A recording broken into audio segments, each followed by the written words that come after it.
Argazki honek egoera penagarria erakusten du. Baina leku beraren egungo egoerak gauzak hobera aldarazi ditzazkegula frogatzen du. Gizakiok badugu gaitasuna uhaldearen itxura lehengo arazteko, mugatua baldin bada ere.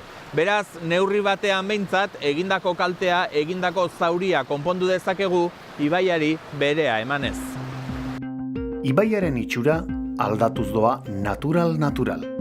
Denboraren poderioz batzutan, eta eguraldiaren eraginez bertzetan.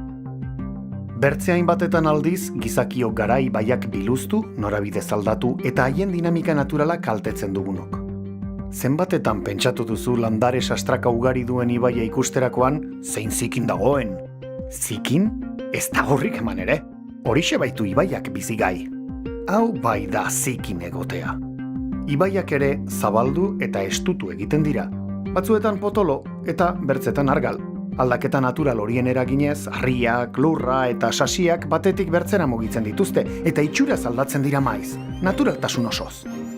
Aldaketak gogaikarri zaizkigu. Gure porlanezko bizitzan, ibaiak bere kasa ibiltzea ez dugu gustuko, baina horrela da, eta elkar bizitza da konponbidea.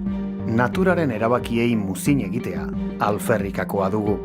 Urari lekua kentzen badiogu hemen, gorago hartuko baitu. Ibaia dragatu, uribilgua sakondu edo ibilbidea aldatuz gero, lehenago edo beranduago, urgoraldietan berea izandakora itzuliko da ibaia, alabeharrez berea zuen bidera, denbora eta dirua alferrik uretara botata. Bertzelako kontua da, behin edo behin zubi baten begia estali duen zuaitzak kendu beharra eta antzeko zentzuzko jardunak.